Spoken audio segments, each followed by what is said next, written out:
Good morning, good afternoon, good evening, wherever you are in the world. This is REGANELITE here. How are you all doing? I hope you're doing well. This is the Snowflake Watch, episode 11 on the 17th of April 2024 at 8 p.m, where we cover a variety of clips and videos online and we give our reactions to it. We're going to be looking at the Rwanda Bill. We're going to be looking at Gaza and also the conference in Brussels. At least one of those three main topics we'll look at, and if we have time we'll look at some additional ones here today. I'm not sure how long I'm going to go today, guys. I'm really not feeling that well today, if I'm excuse me, if I'm absolutely honest. I've actually been in bed for a few hours. Only the last hour or two I've been up, believe it or not, guys. So I'm not feeling 100% today, but hopefully as time will pass, I'll feel a lot better. But I hope you're all having a good week. I was obviously, if you guys if those of you who are here now, if you were here at when I was covering Prime Minister's questions, thank you so much for that, coming along and for that. I really appreciate it. It was an interesting PMQs. I like some people were saying this was some of the people were saying it was a really good. It was better than others. I didn't think so. I didn't think it was that flattering, to be honest, from anyone. I felt like Keir Starmer could have had more punches than he did, and I thought Stephen Flynn was all right. He's always pretty solid with these questions, but nothing really that explosive. But like I said, they're not going to be every Wednesday, those PMQs. Today's live chat poll on the YouTube is: was it right for the Mayor of Brussels to try and shut down the National Conservatism Conference? Now, we'll get to and I'll explain it a little bit more as we'll probably address that first before we go to any of the other topics. So 56% of you say yes, 11% said no, 33% said don't know. 9 of you cast your vote so far. So thank you so much for casting your vote. We're going to look into that a little bit, and I actually have an interesting point I want to make as well with regards to that. Just so you're aware, we're also dual streaming on twitch.tv as well. I know I don't get maybe one viewer, maybe, or two possibly on there, but if anybody's on there and happens to come along, feel free to say hello. We're not shy of greeting people. So who have we got here in the chat? Stephen Banker is here. Good evening, Stephen. Good to see you, buddy. Suzanne is here as well. Good to see you, Suzanne. Jao is here, moderator as always. Thank you so much, Jao, for moderating. Great to see you as always. Hope you're doing well. Duke Vengeance is here. Feel better now. I had something to eat. Oh, good. I've had something to eat too. But I've got a bit of a migraine today myself. But we'll see how things go. One Angry Pagan is here. Guys, make sure you check out One Angry Pagan's YouTube channel as well if you get an opportunity as well. Good to see you, buddy. Hope you're doing well there as well. The gang is here. Ollie is here. And this strange creature hiding behind the... You can't see him, can you? There's this strange creature behind the lava lamp. I don't know who he is. I don't have a name for him, but he's been lurking there. He's been lurking there, guys, since we had the since PMQs. Don't know where he's come from. Like, he must have snuck in there when I was having my nap a few hours ago. So if anyone figures out what he's up to, I don't know, but let me know. There's a bit of a freaky one there. Yeah, weird, lot of weirdos today, to be fair. Right. So we're going to start off with. By the way, my YouTube chat may drop off because the device I'm using does not have a lot of battery on it. So I may have to drop the Twitch chat, but I've got both chats up at the moment, so I can see what you guys are saying. Right. So first and foremost, we're going to have a look at the conference in Brussels. Yes, we are going to look at a few clips. Yes, I am going to subjugate you guys to some of it. But before we go to some of the topics that were discussed there, I really wanted to come across this clip here. Hold on, because it's right in the middle of the clips. Just bear with me here. So this one, have I got this? Is this the right? Yeah, this is the right one. Just want to make sure this is the right setting so you guys can see it quite clear. So this one here is from the Twitter handle Brussels Signal. So this was yesterday, obviously, the National Conservative Brussels event hosting Europe's most prominent Conservative politicians being shut down by the authorities after receiving an order from the left-wing local mayor. Organisers tell us they have 15 minutes to shut down the event. The police are on the scene. So if you listen very carefully, he gives quite specific reasons here as to what was happening and why it was happening as well. Alistair Keir, good to see you there, buddy. Hope you're doing well. So let's just hear what he had to say with regarding this.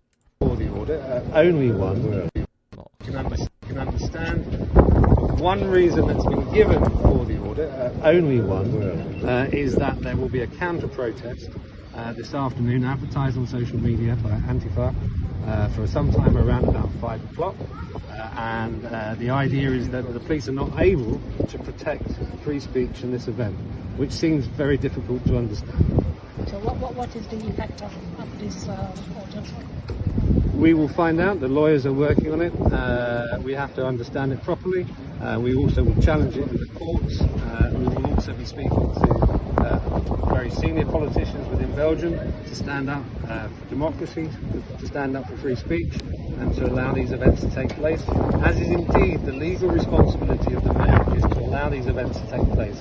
And the mayor is aware of that responsibility, and this is a very political act on his part in the run-up to the election period. You have 15 minutes now. How soon are you planning to take steps to go against this? Well, if you'll forgive me, I think I need to allow my colleagues who are translating the notice to discuss with me and others what the implications are. So, I want to make this very, very clear here, guys. Now, while it's easy for us to say that, to joke and laugh, obviously, about it all and about the fact that, they're not going to be out, that their conference was cancelled and whatnot, and that certain right-wing politicians were not in. I have to say that this is extremly pathetic from the mayor to try and shut down this conference. Now, why do I say this is pathetic? Because what essentially this mayor has done is literally played into the hands of the right wing. You've literally given them literally getting them ammunition to say more about, to shout more of free speech suppression, taking away their right to free speech, their right to speak their minds. Now, don't get me wrong, I don't like this conference just as much as any of you guys. I know they've had one in London, they have one. I've had one in Brighton or somewhere else as well. Yeah, these extreme right-wing conferences, and we don't want them. We don't want to hear about them. We don't want to see them. But if you are someone like me that believes in free speech, that believes in the right of expression, and you believe that the best way to engage and with these kinds of people is to literally tackle and engage them in discussion, that is the way of doing it. It feels like to me that if the mayor didn't want this conference, he could have stopped this ages ago. If they thought there was going to be legitimate security reasons, I don't buy this premise that Brussels would not have enough security for this conference. They knew exactly the kind of people who were going to be coming to this conference. They knew the kinds of people that were going to be speaking. They knew the mayor and the police were fully aware of the kinds of people. Of course, there were going to be potential anti-protests against this kind of conference being taking place in Brussels of all places. I totally understand the security concern, but they should have forecast and foreshadowed this coming ages ago. For me, as highly embarrassing as it is, and as funny as it is that Nigel Farage got, legit kicked, allegedly kicked out and all that kind of stuff and let back in and all that kind of stuff. You're just giving the right wing plenty of ammunition. I mean, even Viktor Orban is stating this as well, and this is the thing that really infuriates me. If the mayor had legitimate reasons, concrete actual evidence to say we cannot run this conference, here are the reasons of why, A, B, and C, quite very clear and very ambiguous, it would have been all right. I have not, and please correct me in the chat if I've missed it. I've not seen concrete evidence that says that they had to try and shut down the conference for these specific reasons. In the end, they couldn't. The mayor couldn't because he didn't have reasons, the legit reasons, and the conference was allowed to continue. I think it was after 3 hours or so, 3 or 2 hours or so, it was allowed back open, and they were able to make their speeches. Again, we don't have to. I know that there's a lot of misinformation coming out of this conference, and I understand that, guys. I really understand that. I don't like the disinformation from them as well, and I'm sure many of you agree with me. But this is not the way to. You don't go down the path of what the right wings are doing, which is trying to suppress votes, because this is exactly what it was, and it was interpreted as, they're being suppressed, they're trying to suppress us, they're trying to suppress our free speech. This is exactly what they want to interpret to viewers, to say to them, look, they're trying to silence us, they're trying to silence us, they're trying to silence democracy, they're trying to silence our right to free speech. This is exactly, you are playing into this hand. And I'm sorry, but the mayor of Brussels is an absolute idiot. He literally gave them ammunition, and he should have thought better about this. If he didn't want this conference in the first place, he should have acted a hell of a lot sooner, days, weeks, months. He knew that conference was going to be happening, and if they didn't want it, he should have objected to it and given legitimate grounds, the reasons why he doesn't want it, and that would have been, and then perhaps maybe then the conference would not have gone ahead. But to do this in the manner that it's been done, I'm sorry, it's absolutely pathetic from the mayor, and it's extremely embarrassing for him, and it's extremely embarrassing for Brussels as well. Just going to have a quick scroll on some of your comments there, because I generally want to know what you guys are saying about this. Reg, good to see you there. Hope you're doing well. And Chatty Rat, good to see you there as well. Look, they probably did not ask for proper authorization, and then they know it because they can use this as a mana card. The communists use it all the time here in my country, Portugal, says Jow. I hear we're 3 years plus hounding the clergyman with no evidence, no crime, says Stephen Banker. But this is a UK party in Brussels. Why there? It's not just a UK party. There's multiple different right-wing parties. People from Spain, people from Hungary. It's a right-wing European. Lots of right-wing Europeans are there. It's not just UK. Alistair here. Aren't these Brexiteers? Steve, good to see you there, buddy. Hope you're doing well. Example here in Portugal, you have to ask permission for conference and manifestations in city halls so the authorities can prepare for counter manifestations. And I honestly think, Joe, that this is exactly what Brussels were told all this. I generally think this would have been the same thing in Brussels. And please, someone in the comments, feel free to correct me if I'm wrong. I'm sure they would have had all the procedures in place. Because if they did in London, no would have called the case like the forces and they would leave it. So, Suzanne says, and they did not have a permit for this conference. If we had the strikes and other things that were going on here, security is and other things going on here, so security is strict. If they didn't have a permit for the conference, Suzanne, if they didn't have a permit for the conference, surely they would have been given more than enough notice. My argument is surely they would have been given enough notice if they didn't. To go ahead, but why is the mayor doing this on the day? That's is doing this literally on the day of the conference.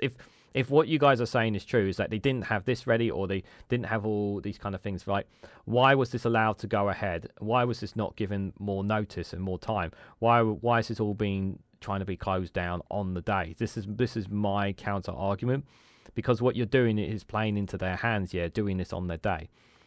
Their poison should not be continued to allow to spread. Their words cause harm in speech, along with the actions must come with consequences. They are harmful. They are harmful, but suppressing. It's also, you have to remember, it's outside our own jurisdiction as well. No, it's still ongoing as the 3 years and 1 minute spent. This was a bad move by the Brussels manipulatives concerned. Hardly anyone was aware of this conference, but banning it gave it oxygen of publicity, and now everyone got to know about it, says Chatty Rat. Exactly. This is 100% true. Jay Rat is spot on here with what he said. You've given this oxygen. This is not just going to be covered now by UK, but other nations are going to be highlighting this because of what happened here. And if the mayor hadn't done what he did, it probably would not have got as much publicity as it has done. Let's see. I may be a Belgian citizen, but I'm foreign born. I've had my share of right-wing hate, and unwinding it's far worse for POC, says Sudan. Not so sure they were Scots even. They had shoulder badges for ID. I'm just seeing what you guys here. No, that's all right, Aztekir. Yeah, it's very important. It's very important for people to know that Viktor Orbán was there. Several other right-wing politicians were there from other nations were there. It was not just conservatives there. It's I just want to make sure people are aware of that. It's not just conservatives and other right-wingers and Reform and Nigel Farage. It's very important that context is there for people. Permits for indoor conference, I doubt it very much. Yeah, I've not heard anything about permits, if I'm honest. Steve McMullen said it was reported there that there are two sections of Brussels which are far-right gathering are banned because of the previous issues. This was held in one of them. All similar gatherings are shut down. Again, if that's true, Steve, then why are we doing this on the day of the conference, and why are we not doing this sooner? That's my general question. They were most likely told no and decided rules don't apply and they'll do as they please and then scream about their rights. I don't think, I generally don't. I've a very hard time believing that. I think that's me personally, that does sound like a bit of a stretch, but I don't know what was said between the organizer. Well, the organizers wanted to go ahead with this. I do know that because I've listened to one or two. I haven't listened to all the speeches within the Brussels conference, but one or two organizers were going ahead with this anyway. If the authorities wanted to shut this down, they could have shut this down. If they wanted to shut this down, if they didn't want this to go ahead, they could have done that. But they need to have legitimate reasons to do so as well. So it's a catch-22 situation. Let's start listening to some of the thoughts from different people on this. So Laura Trott was asked whether it was appropriate that Suella Braverman found herself on the stage with a speaker who is under investigation for right-wing extremism, and another speaker arguing that Christchurch mock shooter had legitimate concerns. So we're all free to do as we wish. Obviously there are bounds of conduct and behaviour that we expect from Conservative MPs, but within that, free speech is a fundamental tenet of the Conservative Party, and people are able to voice their views within a legal framework, and they should be allowed to do that. Yeah, but is it appropriate that a former Home Secretary finds themselves on a stage with a speaker who's under investigation for right-wing extremism? Another speaker argued that... Just before we keep going on with that clip there. It says down there that the far right are not welcome. Well, you're the mayor of that city. You have the power to do something there. You could have done something far sooner about this. I mean, that's just my 2 cents on it from my point of view. Christchurch mosque shooter had legitimate concerns. Another speaker argued gay marriage is a destructive experiment. How can that be acceptable that Suella Braverman thinks it's okay to put herself on a stage with those? No, you can't. I don't know. I don't think that should be the bar, Kay. I would. No, but at many points in my political career, I'm hoping that I would go on a stage with those people. But I would like to disagree with them. You've got to be able to do it. You would also. I would completely appropriate. I want to be able to. I will, at many stages in my political career, discuss things with people who I fundamentally disagree with, and that is really, really important because it's not about silencing people. It's about proving people wrong.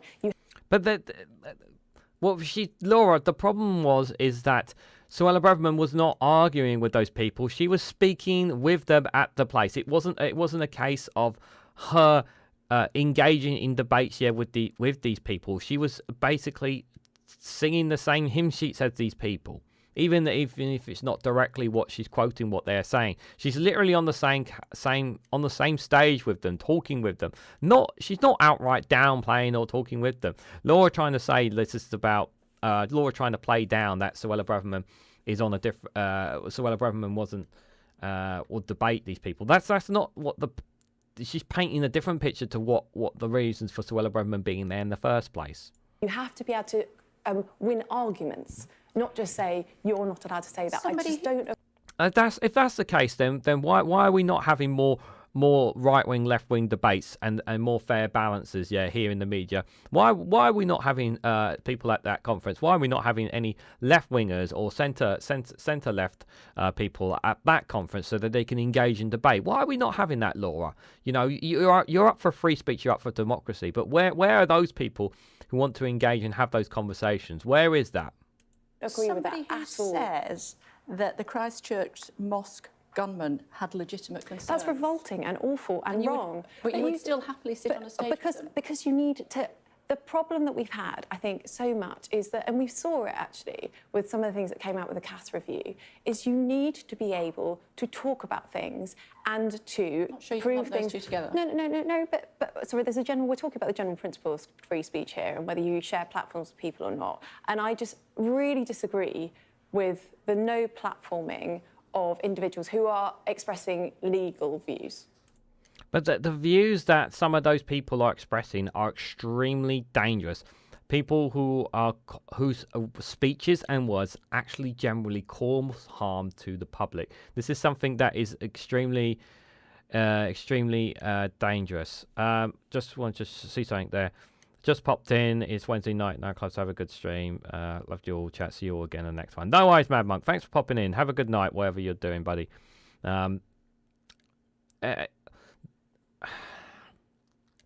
The thing is guys, is that while I understand how dangerous it is to allow these conferences and some of the people in.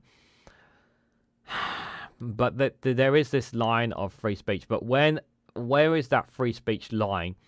I think is when it comes towards the fact when there is such misinformation and that information can lead to those being harmed.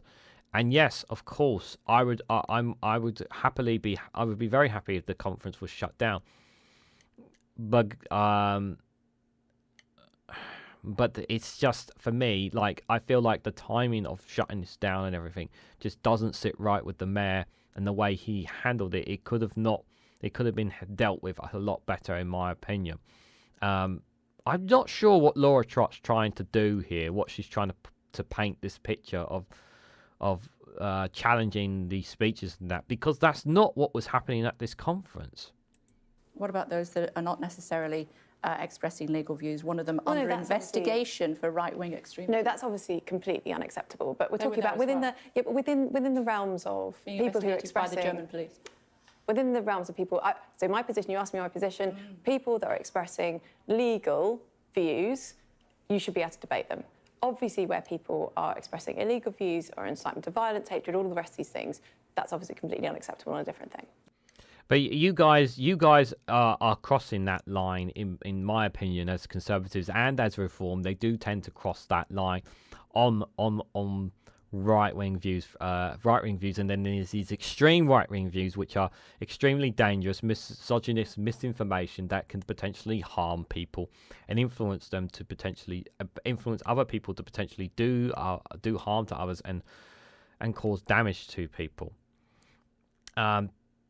This one here, obviously, again, talking about Suella Braverman being a part of this conference here. This is Labour's position on this from Ian Dunt.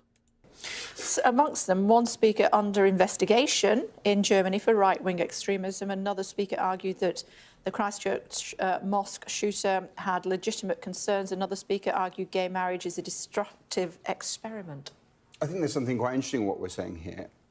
For all of its faults, Labour is keeping its house in order when it comes to extremism. That's what we've seen since the Corbyn period, extracting anti-Semitism, taking a very hard line, sometimes too hard a line, almost a really sort of overly draconian line. The right is not. You know, this is not the first time Suella Braverman has done this. When she was Home Secretary, she was appearing at conferences next to Orban. I mean, Orban trades in anti-Semitic conspiracy theory. That is how he governs. He has taken over the media of his own country and brought it under his own control. He is a wannabe autocrat and a disgrace to any kind of civilized notion of what liberal democracy entails.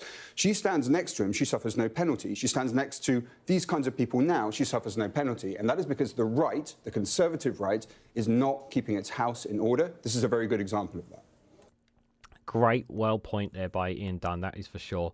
About that, why is Suella Braverman not had the whip removed? This is another problem that you know, we could talk for days about how spineless the Conservative Party is and how disingenuous they are. They really are completely out of control when it comes to keeping their house in order. And it couldn't be more. But Viktor Orban is an autocrat. He has right now an iron grip on the country. As of right now, there are lots of protests being taking place because people are not asking and not liking where these things are. Where does this man come from? Who is he? That is Ian Dunn from the Eye. He's from the Eye newspaper. That is if that's who you're asking about. This is another Putin move, paid to his British people, and the dumb mayor that just fell into his hands like a puppy.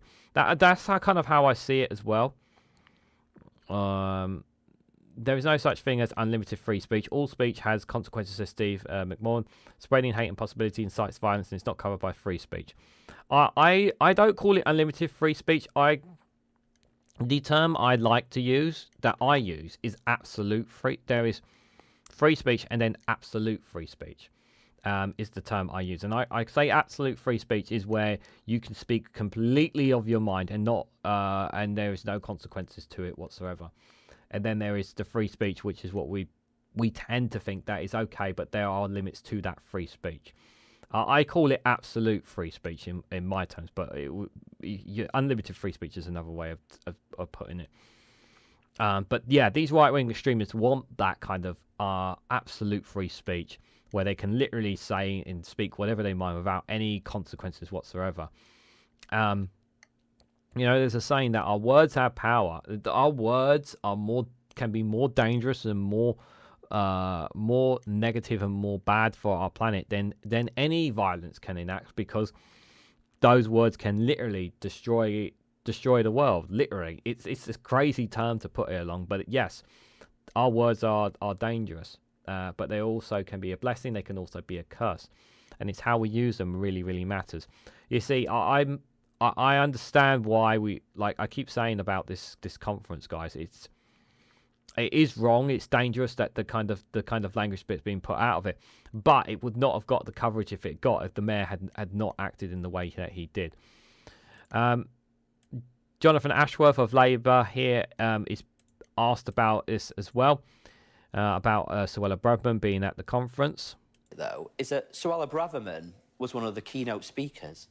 And I had a very quick glance at the roster of other speakers at this event today, and you've got people who are pretty unsavoury, very hardline extremist characters, people who have criticised equal marriage, for example, people who have been involved with white supremacist organisations, one individual who appears to be justifying the action of the Christchurch shooter.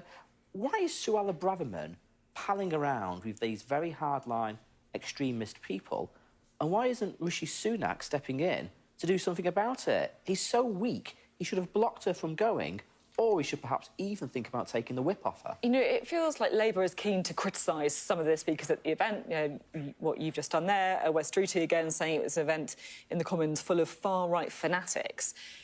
You might not like the views of everyone at the event, but there are people who will be listening to this who support Suella Braverman, who support Nigel Farage. Don't they have the right to speak, to be heard? Yeah, but Suella Braverman is a Conservative Party politician, a backbencher, and the Conservatives are in government. My question, though, is about whether the police were right to shut down the event. Well, I mean, that's for the authorities in Brussels. It's a different country. It's a different country. You know, that event would have gone ahead in this country. It did, I think, last year. But look at the other speakers. People who are justifying people who have carried out terrorist acts, people who have been associated. I absolutely, totally understand Jonathan Ashworth about the dangers of these people. I totally understand that. And I think he's right to say, like, look, we don't know, I don't know why the mayor's tried to shut this down. And I get that point. I really do get that point. But we are talking about limiting free speech here. But my position is that if they didn't want this conference to happen, if we thought that the kinds of people that were going to be at this conference were going to incentivize dangerous rhetoric, dangerous voices, then the the cities or organisers or councils or whoever behind this could have easily had said, look, your people you're bringing into this conference and speaking for it are having dangerous views, extremist views, and we don't welcome them here. Either you remove them or we will shut them down. And if they refuse, then you have it shut down. Simple as that. But clearly that's not what happened here. Or at least this is what he tried to do, the mayor. But the way it came across, just to do it on the day, the way it was done, it just didn't really work for me. With white supremacist organisations, politicians who have criticised in the most graphic terms equal marriage. Why is Suella Braverman allowed by Rishi Sunak to associate herself with these hard right, extremist, dangerous individuals? Because Rishi Sunak has no spine and he does not care. If he had any care whatsoever, he would have taken the whip away from her. He doesn't care. Rishi Sunak does not care in any way, in the slightest form, about this at all. So what do you think he should do? He should have stopped. Well, first of all, withdraw the whip? I actually wrote to him over the weekend and raised this, I think, in one of the newspapers over the weekend, saying he should have blocked her from going. He obviously didn't, so perhaps he should be looking at withdrawing the whip, because she shouldn't be associated with these people. These views are way outside of the mainstream of British opinion. These are dangerous, extremist views. And in many ways, this is the future of the Tory party, isn't it? This is where the Tory party is heading, and Rishi Sunak is too weak to do anything about it. I'm not sure if the Conservatives are going to go that far, but we'll obviously have to see after the general election. We expect them to get wiped out, whether or not they're going to go down that path. We know that there are those kind of voices within Reform, because we've heard them from some of the candidates who've had their candidacy withdrawn from Richard Tice from the Reform Party because of some of these lines. I do agree with Jonathan that the majority of this is a minority of people within the UK have these extremist views. The majority of the British public do not associate themselves with these views. But I do think this conference would not have gotten the highlight it would have gone had the mayor had not did what he did. Am I going to talk to you guys with 4 minutes of Suella Braverman? No, I'm going to save you guys the bearings of 4 minutes of Suella Braverman there, but there will be some of Suella Braverman here. GB News is here. Jonathan Ashworth was on GB News. I know, shocking. He was asked about the Mayor of Brussels shutting down. Now, obviously, you're expecting, because this is on GB News, you're expecting them to pick a certain side. on this. So let's just hear what Jonathan Ashford had to say here, and then obviously hearing the host obviously going to try and defend this and say against free speech and whatnot. Thank you. What do you make of this Mayor of Brussels shutting down this conference at which Nigel Farage and Suella Braverman were speaking? Well, look, I'm always a champion of free speech, and I hope you can get somebody from the Brussels authorities to come on and explain what's going on there. I'm not up to date with the latest ins and outs of it. What I do know is, and which I'm slightly surprised at, is that Suella Braverman is one of the guest speakers there. And I think some of the speakers, from what I understand, who have been advertised on the website for this conference, have very unsavoury views. I'm rather surprised that Suella Braverman's been allowed to go and speak at this event. Why is Rishi Sunak not getting a grip of this situation? Why is he not asking Suella Braverman to pull out of this event? Because some of the characters involved, at least according to their website, have made all kinds of comments which I don't think the Rishi Sunak's Tory party would want to associate themselves with. Hang on, Jonathan. This conference was able to take place in London. Yes, there may have been a couple of protests and there may have been a lot of mocking in the press and from people like yourself, possibly. But why on earth, just because there is one unsavoury character perhaps in a list that you or someone... You just said one unsavoury character. Did you just hear some of the you just heard Ashcroft on Sky News, some of the kinds of people that are going to be at this conference, the people that are going to be there. And she's playing this down as if it's not that big of a deal. It's only one or two baby voices that may not be such the biggest things here. I'm just like, really? Are you really going to play it down like that? What's this show? And the Belgium High Court has just allowed the meeting to take place. Euronews. No point putting that. Just drop it on. You can leave the link, not in the live chat, but in the comments at the end of the show. Yeah, I'm not going to be able. I'll have a look at it later if I can. But I just this like trying to play it down like it's not the end, like it's no big deal. It's just one or two with some unusual voices. It's just like, have you even been paying attention? But again, these are GB News. The hosts of GB News obviously have an agenda, so it's very important to bear that in mind when we're talking about these people. Someone else might believe are unsavoury. Should someone not be free to go and speak at such an event? Well, I'm just looking at it now. I mean, I've not got the Wi-Fi in here, so but for what I can been able to quickly have a look at, we've got a character on apparently scheduled to speak who has been under investigation for suspected right-wing extremism. Another character who apparently argued that the Christchurch mosque shooter did have, quotes, legitimate, realistic concerns. Another character who has argued that gay marriage is, quotes, an unnecessary, destructive experiment. And there's a whole parade of very eccentric extremist characters associated with this conference. So I'm rather surprised that Rishi Sunak hasn't blocked Suella Braverman from going to speak at this conference. Well, I say I'm surprised. Reality is, you know as well as I do that he's weak and desperate, which is why he's not stepped in to block Suella Braverman going to this event. Yeah, and he's absolutely right that Rishi Sunak is too weak on Suella Braverman there. Hi, Airbus, good to see you there, buddy. If I've missed anybody who's popped in and said hello and I haven't said hello, I do apologise there. I'm just going to come out for just a moment and just see what you guys... Just put up again, remind people, those who haven't cast their vote, there is a poll in the live chat. I'm just going to change my devices here because I want the YouTube live chat to be available to me down here while I'm doing the video, guys, because I think just because I want to have that means obviously the Twitch chat is going to be blind to me, unfortunately, so I do apologize to those Twitch viewers if there's any Twitch viewers there. I'll try and keep an eye on it from the restream. The live chat poll obviously was asking, was it right for the Mayor of Brussels to try and shut down the National Conservatism Conference? 54% of you think it was justified. 8% think no. 38% are not sure. And I can understand those who are not 100% sure about that. because it isn't 100% as easy making that decision. But some of you I can also understand, like, I'm kind of like, I totally am against these kinds of people and these kind of views, but also where is the free speech line as well? This will seriously affect, today we're speaking about that here, the ability for any UK participant event to be allowed in a lot of places in the EU. Very important to remember that this is not just UK British people. This is multiple people from within the EU as well.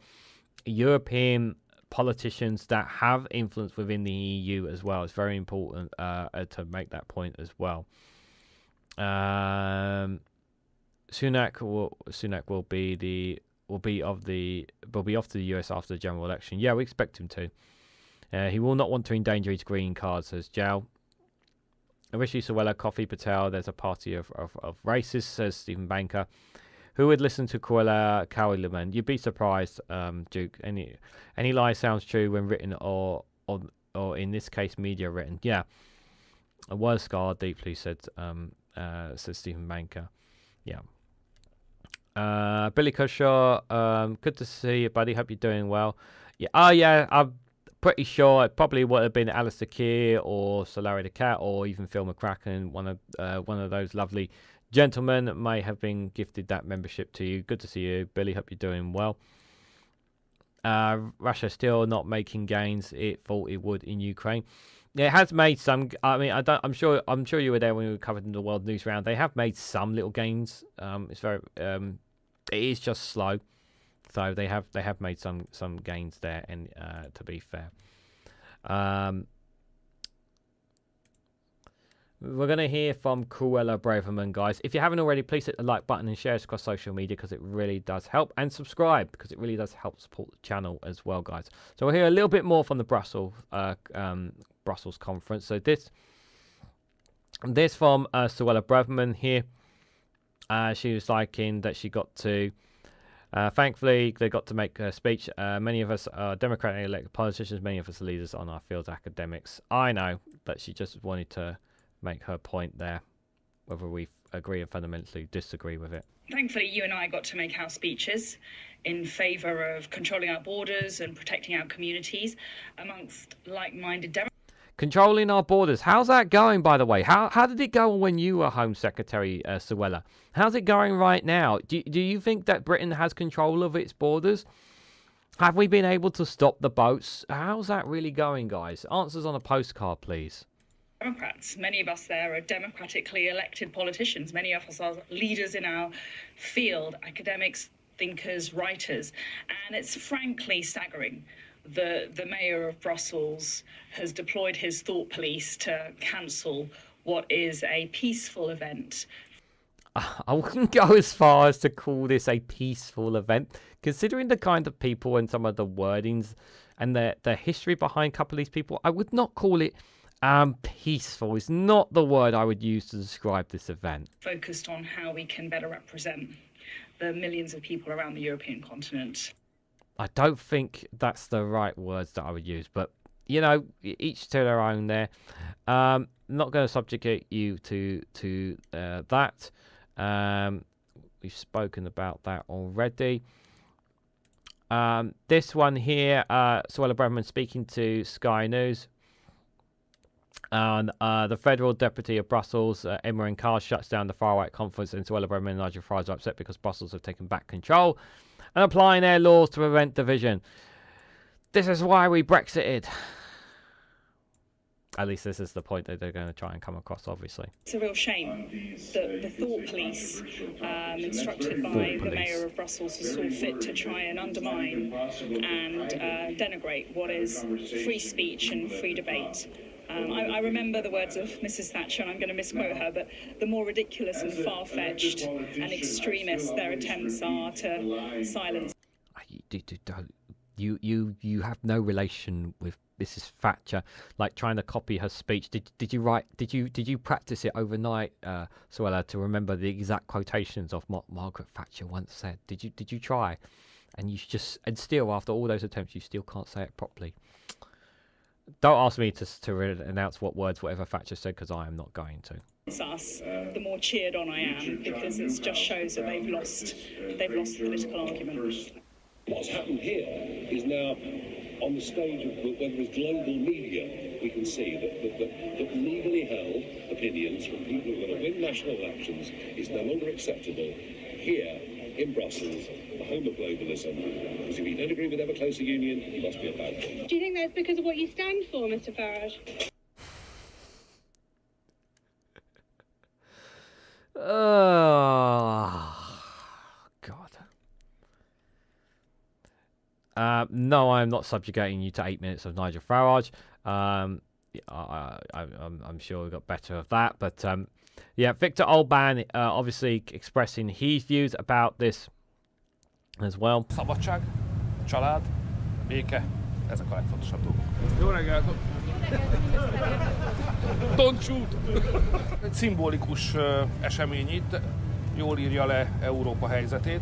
Európa ma a szabadság és az elnyomás határmezdjéjén egyensúlyoz. Egyik nap betiltják, másnap olyan, mint a 80-as években volt, ez 80-as évek végén Magyarországon, ahol a szabadság erői meg az elnyomás erői viaskodnak egymással. Hát örülünk, hogy még szabad beszélni Brüsszelben. Yeah, well, it's funny that the people of Hungary don't have the same, freedom and expression here in Brussels as they do in your country. It's funny that they don't seem to have that same free speech here, the Hungarians there. I wonder why they've been protesting so much recently. Wasn't there some kind of scandal going on with regarding some of your politicians as well, Victor? Do you care to elaborate on them? Shall we bring that on them as well? Just this last one, guys, and we'll move away from it. I love how angry Nigel Farage is here. You get some. I know we have our. It's just. Yeah, I'm just going to play this one. It's monstrous. Absolutely monstrous. A very decent, respectable group of people, members of the European royal family, prime ministers, academics, business people, being told they can't have an alternative view. Thank God for Brexit. Well, can I just ask, the local mayor says it's because of fears over anti-abortion, possibly anti-gay sentiments held by people in the building. Cobblers.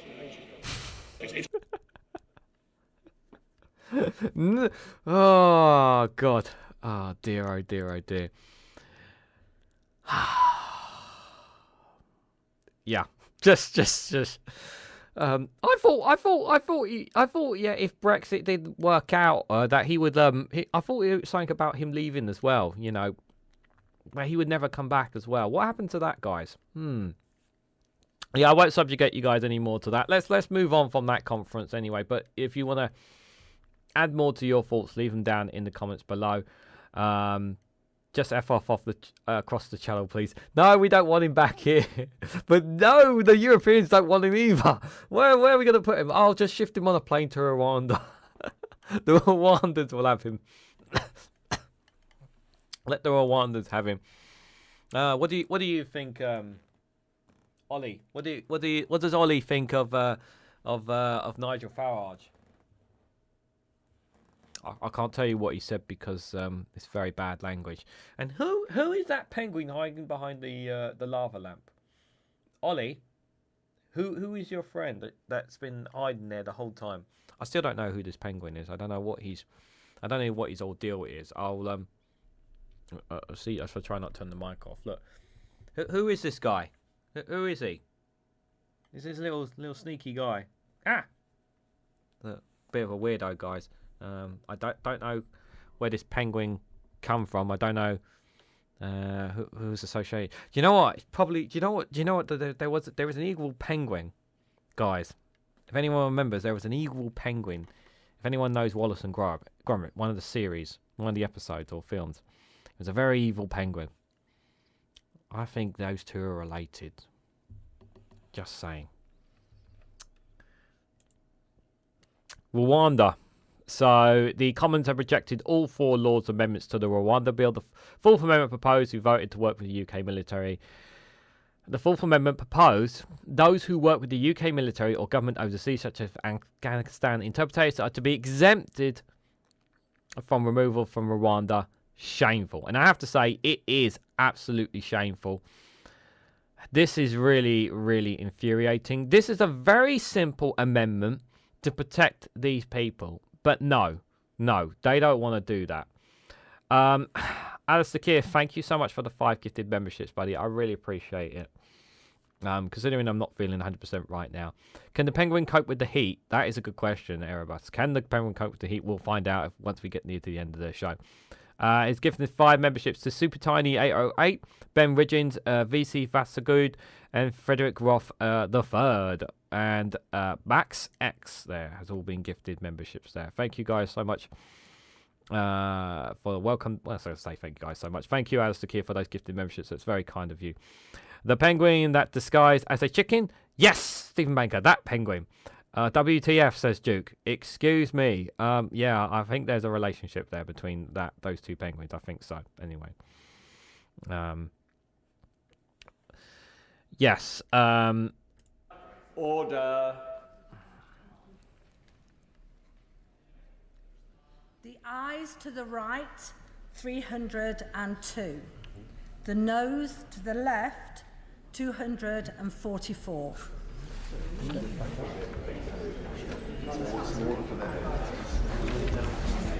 Thank you.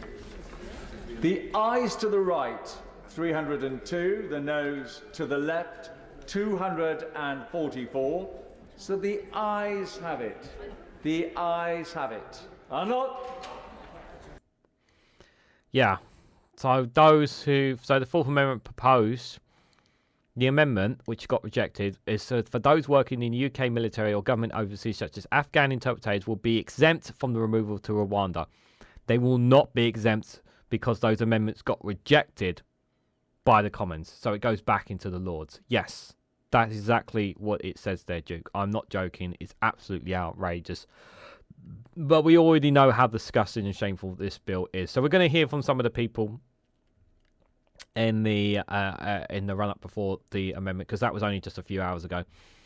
This here from Scott, SNP MP Alistair Farrukh said the Rwanda Bill is disgusting and objectionable in every sense, and she will not support it. The Rwanda Bill is the turd which cannot be polished. And I couldn't agree more with the way it's been put here. With the best will in the world, these amendments are not enough. Even if we pass them today, the Rwanda Bill is a turd which cannot be polished. It is absolutely disgusting and objectionable in every sense.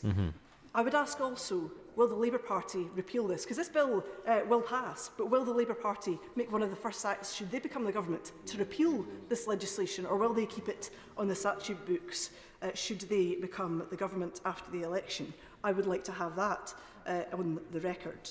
I would also reiterate my concerns, my deep concerns, that this is state-sponsored people trafficking. Whichever way you cut it, you're moving people without their will to a country without their consent. That is people trafficking.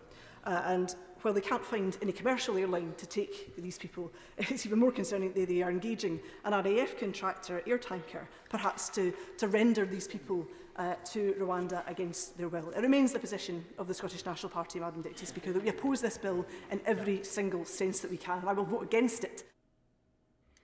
And absolutely, couldn't agree more with what she said there.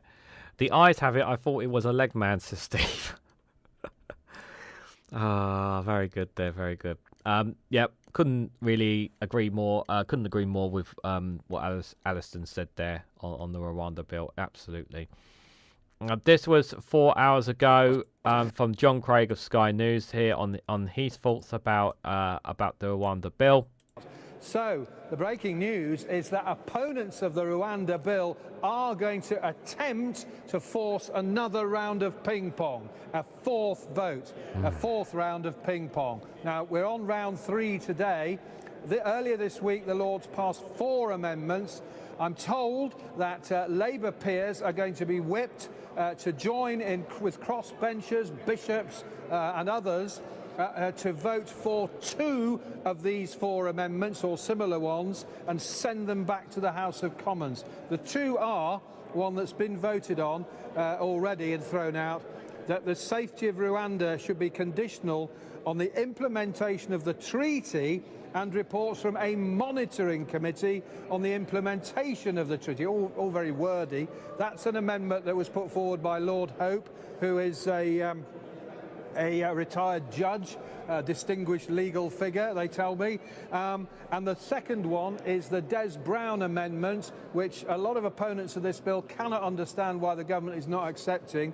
An exemption for agents, allies and employees of the UK overseas, Afghan interpreters, those type of people, from deportation. So, when it gets to the Lords, I'm told opponents, including Labour peers, will vote to force those two amendments back into the bill. If it's carried, if they are carried, those two, ping pong round 4, but not tonight, I'm told, Monday. So if the opponents of the bill succeed in passing those two amendments on the monitoring committee and the exemption for agents and so on, we will be back, the MPs will be back on Monday, and the Prime Minister will not get his wish to get this bill on the statute book this week. I don't know why they're so keen on this bill. It is a dead duck. Why are we wasting time with this? Why are we wasting taxpayer money on this, on something that is nothing but a deterrent? As the SNP had just made it, it is literal human trafficking against the wills of people as well. There is nothing about this that works. So this is such a waste of time, such a waste of money, and it is just completely and totally unnecessary. And it's not even what the British public care about. This is not a priority of the British people. I'm so sick to death of Rwanda. I really am. I cannot wait till we stop talking about this goddamn Rwanda bill. I really can't. Tim Farron there, obviously, of the Lib Dems, he's sharing his thoughts on the Rwanda bill as well. I said this is a deeply unserious bill to deal with a massively serious problem. The least serious thing that was said today by the Minister was that this bill constitutes any form of deterrence. The simple fact is that 1 in every 200, if the government gets its own way and everything goes absolutely perfectly, 1 in every 200 asylum seekers here might just get sent to Rwanda. What nonsense. The idea that someone has fled the murderous tyrant Isaias Afwerki in Eritrea, left that country because they're going to be conscripted to murder their own people. They've crossed the hellhole that is Libya. They've been across the Mediterranean, for pity's sake. They've gone across the rest of Europe. They're faced with what? A relatively small body of water to cross to get to the United Kingdom, and a 0.5% chance of being sent to Rwanda. That deters anyone. Who is the Minister trying to kid? This is a ridiculous waste of money. The money spent on Rwanda so far could have done many things, one of which would have been employed more than 6,000 caseworkers to help remove those people who are not genuine asylum seekers. That would actually be a deterrent. Instead, we have this nonsense. Yeah, couldn't agree more with what Tim Farron has said there. Obviously, you guys know how I feel about the Green Party. This is a shame on this government. The Greens' Jenny Jones tears apart the government's Rwanda bill as it returns to the House of Lords last night. This bill, because it is an absolutely vile bill. And part of that is the fact that the Tory government is actually abusing not just human rights, not just the rule of law, but also democracy itself. And the fact is, you have wasted this House's time over these weeks, many hours, many days, and then taken everything out in the other place. That is an abuse of democracy. What is the point of your Lordship's House if it can simply be ignored by the government? So shame on the government. If you think the public supports this bill, you should call a general election, and I think you'll be unpleasantly surprised that they don't. So general election now, please. And we know they're not going to call a general election. If he wants to push this Rwanda bill, yeah, have the public decide on it. Last one on this, and then we'll cover a little bit on Rwanda. How much have I got? Oh, no, actually, I'll play that other one as well. So this is from the Scottish Lib Dem. The Rwanda plan is totally unworkable, immoral, and complete waste of taxpayer money. Just reiterating what we've already been heard, guys. If the bill does become law, will it work? No. That is the most frustrating thing about this. I don't think there are any of us who don't want to see an end to what has been happening in the Channel for the past few years. We want to see an end to it. We want to see an end to people dying in cold and freezing waters. We want a solution. This isn't it. This is immoral. It's unworkable. It's expensive. And the only people who don't seem to recognise that are the government. Everybody else says, this isn't the solution. We all want a solution. This isn't it. Nope, it's not a solution. Also, so this last one here. Yes, I know it's GB News, guys. Bear with me. But this one... I will say that, though, that there is a point where I get triggered on this, because I've got triggered when I first watched this clip. But so the House of Lords, it strikes me, it's basically helping the people smugglers. Quinn supports the calls for the House of Lords to be abolished over its pushback to the Conservatives' government's Rwanda Bill. Oh, my God. Are we ever actually going to get to the end of this, Aaron? I don't think so. I mean, your own channel, earlier this month? No. Yes, earlier this month, reported that 70% of the homes on a particular site which had been gushed over by Suella Braverman had actually been sold. You have to presume that's because those in Rwanda, particularly Paul Kagame, the leader of that country, recognise this won't happen, and if it is on the statute books, it's hard to see it being implemented in any meaningful sense before the general election. I suppose the bet from the Conservative Party and their supporters will be, well, look, if we can just get several hundred people over there, symbolically that's a big win ahead of the next general election. We can show there's almost like a prototype of how we want to create this deterrent. That may be something of a game changer, but I think if you end up with 20, 30 people over there, it's going to look kind of ridiculous. So if I was a betting person, I would say they probably will get some people over there, but not enough for it to make a real political difference. And I think he's absolutely right. This is what the thing is. There's too many obstacles in the way of the Conservatives to get this Rwanda Bill through. Unfortunately, the person that's going to who's the counter argument to Aaron Baswani here works for the Daily Mail. Well, there's tremendous sort of, shallow political games going on here. There was talk earlier today that Rishi Sunak was maybe going to do a press conference tomorrow or the following day. The Labour Party now wants to try to stop the Prime Minister having his little press conference, so that's part of what's going on here. And there's another game going on, which is that the Labour Party is understood to be keen to throw up a political story which would obscure the Angela Rayner story, which is gaining legs at the moment. There is no legs on this Angela Rayner story. You've got nothing to say on it, so you really should shut up about that and talk about the topic that we're actually discussing here. So there's some sort of, those are some of the political shenanigans there. But the really strikes me as a very discreditable thing here is that the House of Lords, it strikes me, is basically helping the people smugglers. And how is the House of Lords helping the people smugglers? How on earth? What kind of interpretation is this? Oh my God, this guy is so thick. I'm sorry, he really is. And I don't like, I don't like outright abusing people. But the audacity to say that the House of Lords is... How is the House of Lords doing that? The amendments that they have are perfectly legitimate in a bill of sending people to Rwanda in a country that is not deemed safe.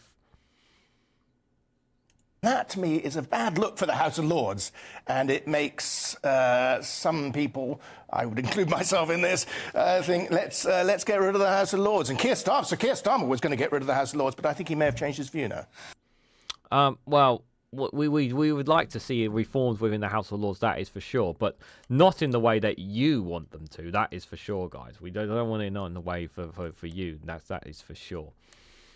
Just before we go to we're going to have a look at a couple more clips of Gaza before we wrap things up, guys, because my head is banging like a sore drum right now. I just want to say thank you to everyone who's casted their votes in the poll today. Was it right for the Mayor of Brussels to try and shut down the National Conservatism Conference? 62% of you say yes, 31% are not sure. And 6% of you say no. 16 people cast their votes. Thank you to everyone who cast their votes in the poll. Greatly appreciate it. So Larry the Cat, good to see you there, buddy. Hope you're doing well. If I've missed anybody, hope you're all doing well. Let's have a look, see what you guys are saying in the chat.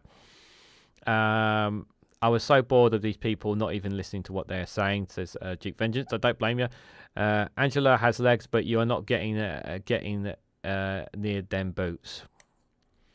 I think it's not even worth getting anywhere. And they're not even worth those sickos anywhere near Angela Rayner. I cannot wait for Scotland's independence. We need to stop Scotland being tarred with the same brush through association, says Stephen Banker. It will come. It will come. Keep your eyes on the prize, Stephen. Where did they dig up these people? In the Resident Demoroskos in us? Get us 1-3 to Defense on Stride. I can't say that word. I don't know what that means, Jow. Sorry. Apologies. Take back control of energy and water. Yeah, that would be nice, taking back control of them. To clean the rivers and the seas. Yep. No money for the dying High Street, says Jow as well. Remember the crocodile tears they shed for Alan Kurd, saying it should never happen, etc. Now they would prefer it to happen to all, says Suzanne. Yeah. It's funny how things change very quickly. Humans aren't even illegal, no matter what bit of dirty work you walk on, says Stephen Banker. Yep. If the Tories had just processed these people, those would have legitimate asylum claims would remain and others would have been sent home, says Steve McMahon. Exactly. 100%. But no, we have to create a story out of nothing because we need to have a reason to distract the public. We need something to distract the public. And that's what this is all about. They keep doing it to make certain people think that poor refugees are the reason that things are so crap, not the lack of care on part on the Tories, says Suzanne. Yeah. The Tories don't give a flying F and don't mind spending other people's money. Yeah. 100%, Stephen. As the kid said, it's all they have for the gammons, in my opinion. Yeah, it does. Yeah, I couldn't agree more. People arrive, their conditions are assessed, and if their request is denied, people return to the country of origin or another one that they accept, says Jow. It seems very logical. Labour's half said that they will repeal it repeatedly. It's one of the few things they have not half budged on. Yeah, I haven't seen them budge on the Rwanda bill. I mean, as in terms of wanting to scrap it. But I think they're agreeing with certain amendments just in case, like, if it does somehow find its way through. I think it's the reason why the Labour are being whipped in certain ways. Another reason why I vote SNP, says Stephen Banker. How much money will it take to understand this Rwanda is against the law, economic suicide, and much expensive than any simpler scheme, says Jow. Yeah, again. It didn't start the fire. It was always burning since the world began turning, says Duke. Yeah, it is a bit insane. Where do they get these people from? A Russian market of democracies. Get 1 free to drop out of a window, says Jow. Yeah. Why are you not smiling, Ollie?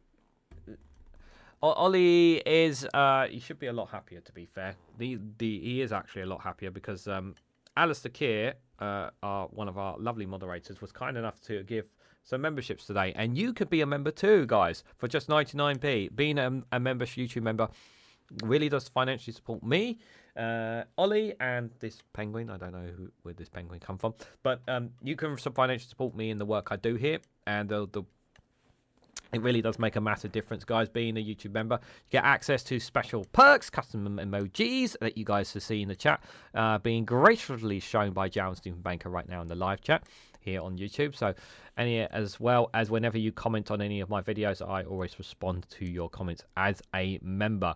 I will get round to your messages either tonight or tomorrow. For those who are wondering why I haven't responded to certain comments, I will get round to responding to them at some point. Don't you worry. But those who are YouTube members, thank you so much for your continued membership. I greatly appreciate it. Other ways, if you want to financially support me, you can do so by buying me a coffee. A link for that is in the description as well. Or if you want me to get a bigger percentage of the earnings of any financial support, you can do so by becoming a Patreon supporter, where I'd actually get a more of a cut from it if you wanted to do that. So the link for all of them are in the description. So any of those is greatly appreciated. And once again, thank you to all those who have supported me. It is really appreciated. So I will just look at a couple of clips with regards from Gaza. I don't know if we'll go through all of them. I will say, obviously, I do apologise. I don't have a funny clip for you guys tonight because I was literally putting this all in the last hour or so, and I just... Have I got a funny video? I might have a funny video, actually. Let me see. I might have a funny video. No, that's not going to work. Yeah, I'm not going to be able to get one for you guys. So we're just going to have a look at some footages from some reactions from Gaza. So this first one here is from Lebanon saying that Israel started it. This is in regards to the attack. I really don't like the Sky correspondent here and the way that they just cut the Lebanon off here when it comes to their position on Iran's launching their attack. It's very important. We've said this already, guys, but Iran was hit first. Their embassy was struck first in Damascus, in Syria. It's very important that context is highlighted, but you know, people seem to turn a blind eye to that. The leadership here in Lebanon welcomed the Iranian attack against Israel, which has led to this position that you are now in. What's your position? What's the Lebanese government's position? We want really peace. We really... But do you welcome the attack? Already, I'm sorry, like, I don't know who the reporter is, but already you're cutting him off when he has literally just started speaking. Like, if you are a journalist, the least you could do is let him speak a little bit more before cutting him off. Like, he's literally only just said, what, a couple of words, and already she's cutting him off. I'm sorry, that's extremely bloody rude of the journalist. We don't welcome and we don't also denounce the attack. Because that's a Israel difficult position to be in, isn't it? Yes, a very difficult position, because Israel started it, and we wished it was condemned, but it wasn't. So we really wish for peace. The Lebanese, most of the Lebanese, 90% of the Lebanese want peace. And the only peace that can come is from the United Nations Security Council, and they are not acting. And they should act in South Lebanon, really. But what about the foreign ministers? I mean, David Cameron is there. Should he be doing more? Should the foreign ministers of all Israel's allies be doing more? Would you like to see him doing more? I think, I was happy to hear too and then read the statement of President Biden after the Iranian, was finished. And it was a good statement. I wish that we continue on it, but Israelis seems they want to revenge. And I don't know where war took them. Are they better off now than they were before? I don't think so. So they should little bit think of peace. And we, in our side, we are thinking of peace. Then we'll try to influence Hezbollah to think of peace as well. Interesting thoughts there from Lebanon's foreign minister, that they're saying there that we want peace, we do want peace, but this is down to Israel and this is down to its allies to initiate this. And remember, I've said this before and I've said this again, Israel caused Iran to do the attack that they did, and I do fear that Iran may initiate another attack, but one that will not be one that's coming, which is very concerning to say the least, guys. I'm not going to play the volume, but I just want to show you guys. Actually, I will play the volume, actually. Thank you very much, Ms. This is the citizens arrest. You are charged with aiding genocide in Gaza. You expressed total support for Israel at the beginning of this genocide. The blood of Palestinian children is on your hands. You are a criminal, Mr. Rwanda. You should be in The Hague. You should not be here. You should not be willing for a second term. You are a war. You are a criminal. Free Palestine! Free Palestine! Let me end. Free Palestine! I don't think she should be smiling, considering some of the comments that she's been making. If anything, a real politician would respond to that protest. I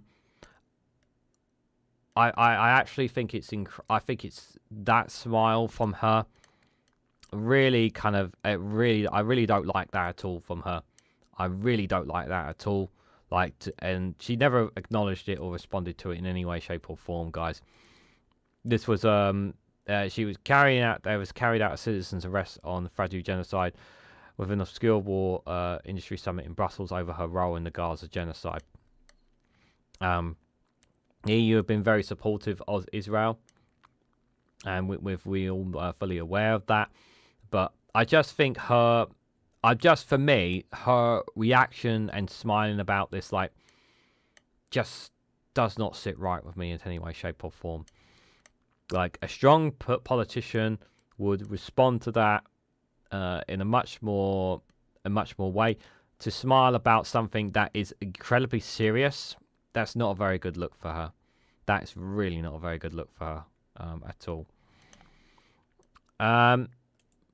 David Lammy, I'm not going to bore you guys with David Lammy, but he had a speech of about 2 minutes asking about Gaza beginning to resemble hell on earth, and we need immediate ceasefire now.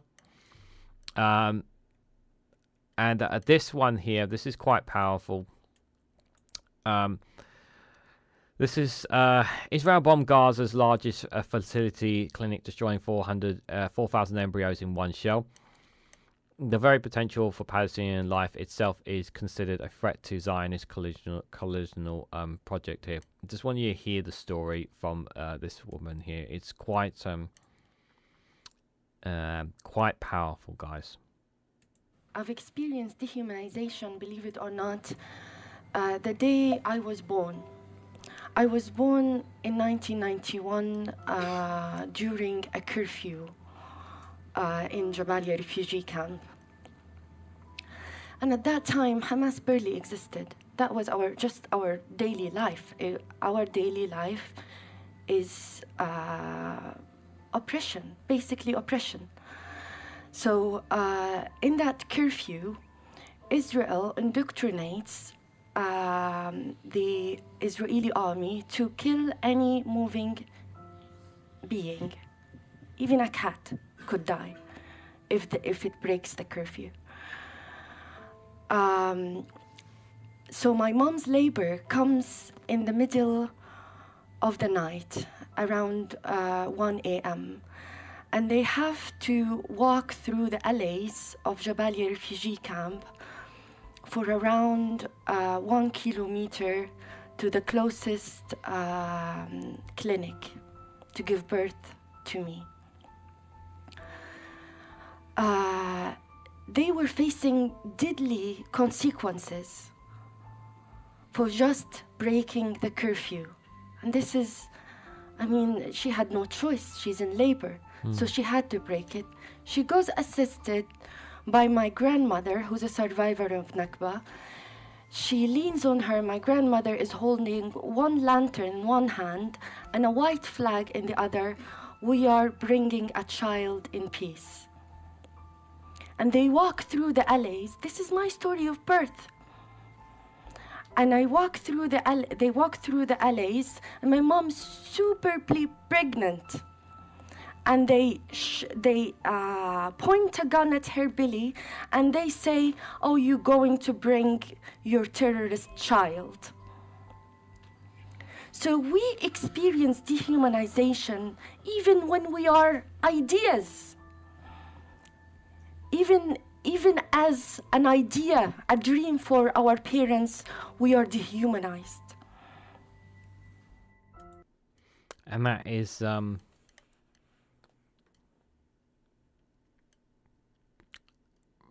really brutal. Before she's even born, guys. It's really powerful, to say the least. Couple more here before we wrap things up, guys. George Galloway, I know, controversial, speaking on Gaza today in Parliament, and whatever you think of George Galloway, his position on Gaza is pretty strong, and here's what he had to say earlier today. George Galloway. 17 repetitions of "we're waiting for the report" will become the new definition of complacency. The more I listen, Mr. Speaker, to both front benches describing the bloody, putrid sea of misery that is Gaza, the more I was amazed that both of them continue to support the supply of British arms and military components to the country that's doing all this No one could understand that. And the more he said how hard they were trying, and personally I believe him, seems a sincere chap. But why isn't it working? If you're trying so hard while scrambling your jets to defend Israel, giving arms to Israel, why won't they listen to you?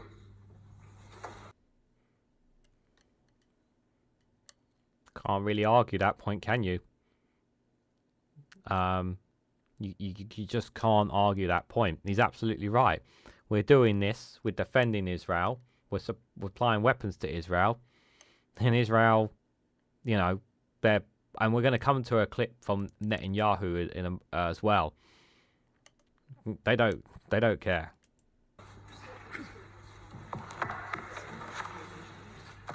What I say with respect is that the questions that have been asked to me, I think, are entirely appropriate and understandable given the circumstances. I've responded as best I can from the government's perspective.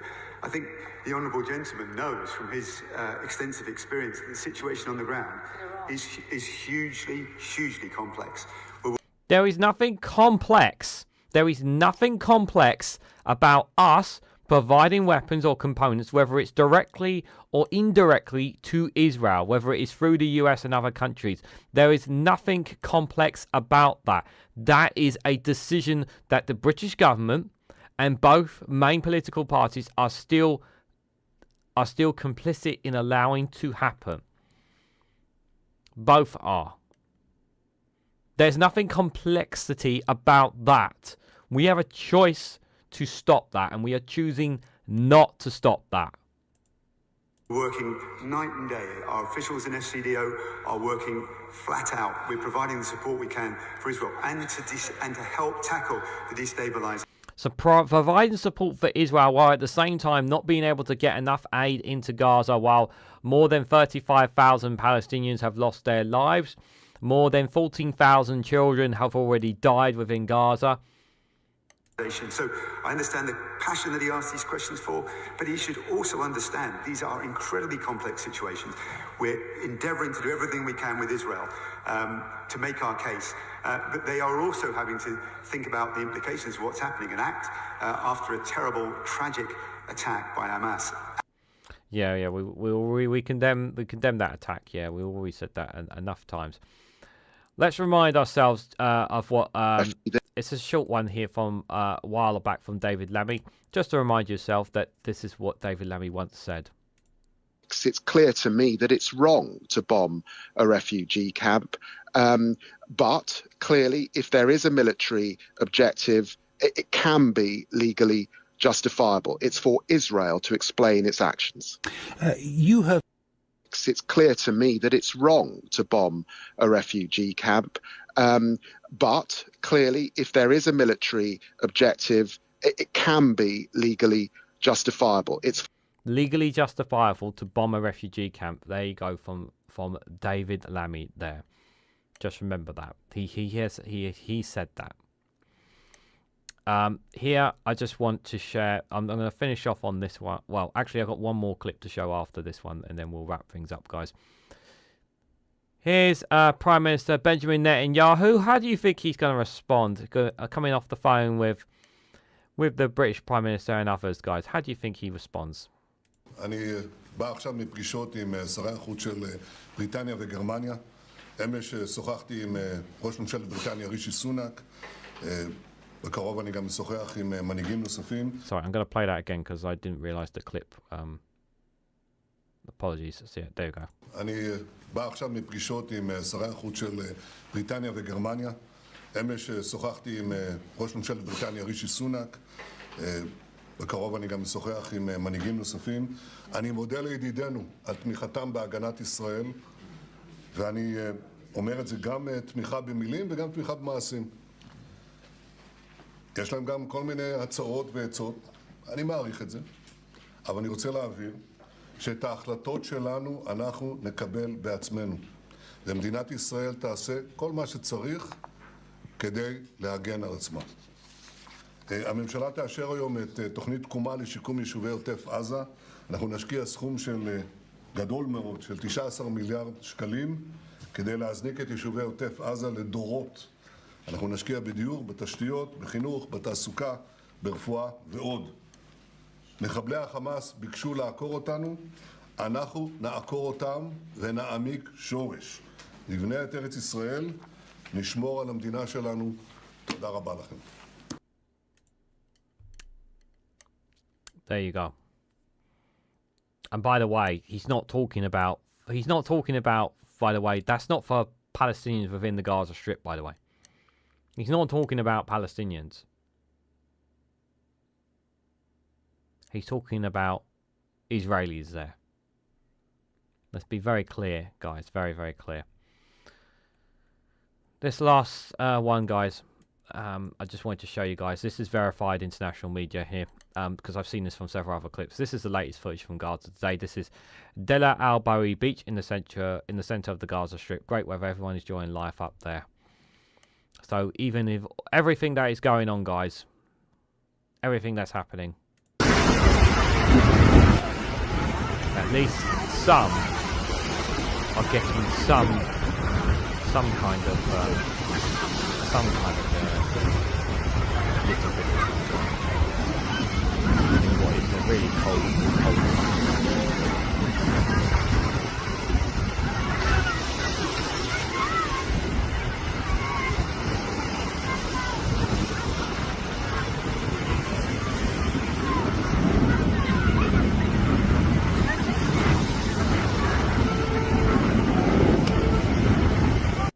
I will say it's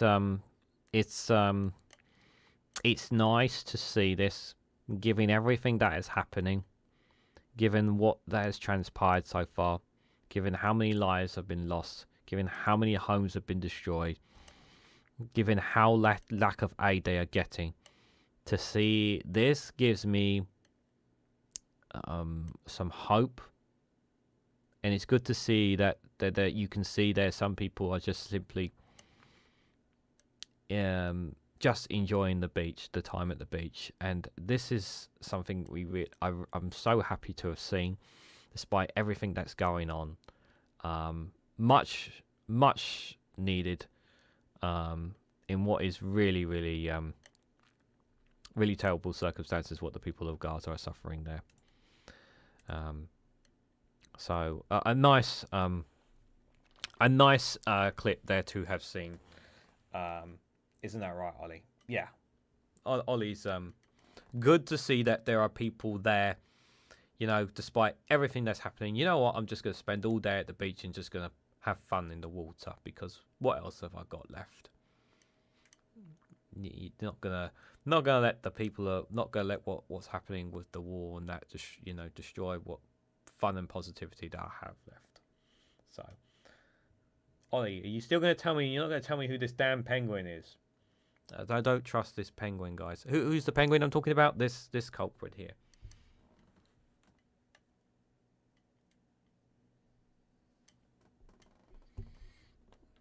I think there's something a bit of a creepy about him anyway, guys. That's for sure. I started this live stream not feeling a great, to be fair, guys, and I'm feeling a lot better. Oh, I'm sorry that I don't have a funny video for you guys. As I said, I've been wasn't feeling too well, and I wasn't feeling great at the start of the stream. But I want to say a massive thank you to each and every one of you who's come today. Just gonna have a quick look to see what you guys are saying in the chat before we wrap things up. Andrew, Luke, good to see you there. Unfortunately, we're wrapping things up now. So basically, this is a program conduct by the past, the target program from the past. Hope, yep, says Alistair. Yeah, we needed that. The penguin seems a bit sneaky to me, says Solari the cat. It is incredibly sneaky, that is for sure. It's incredibly sneaky. Pingu. Is he Pingu? We could call him Pingu if he turns up again. Can somebody in Israel grow a damn spine and deal with this feral creature? I'd hope so. I'd like to think so. British weapons might have caused a regional war in the Middle East to begin again between two countries with nuclear warheads. Let that sink in. Pagan indoctrinated with them conscription into the military, says Alistair. Duke Vengeance says, I can argue doesn't give a toss about Palestinians. Where was Galloway when the votes on Gaza were happening? Well, he wasn't an MP. So, he wasn't an MP. So I think that's an important point to make, with regards to that, Duke.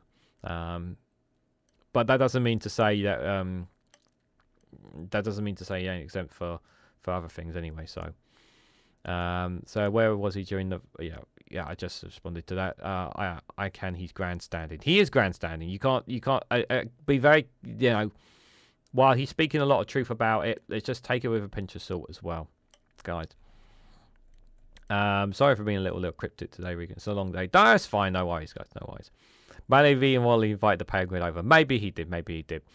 So, guys, I want to say a massive thank you to all your comments in the chat today. Thank you, Alistair Keir, for the 5 gifted memberships today. Really appreciate it. Really does help financially support me, guys. And I want to say, for those who continue to, for those of you who are continuing to as YouTube members, thank you so much. It really does make a massive difference, guys.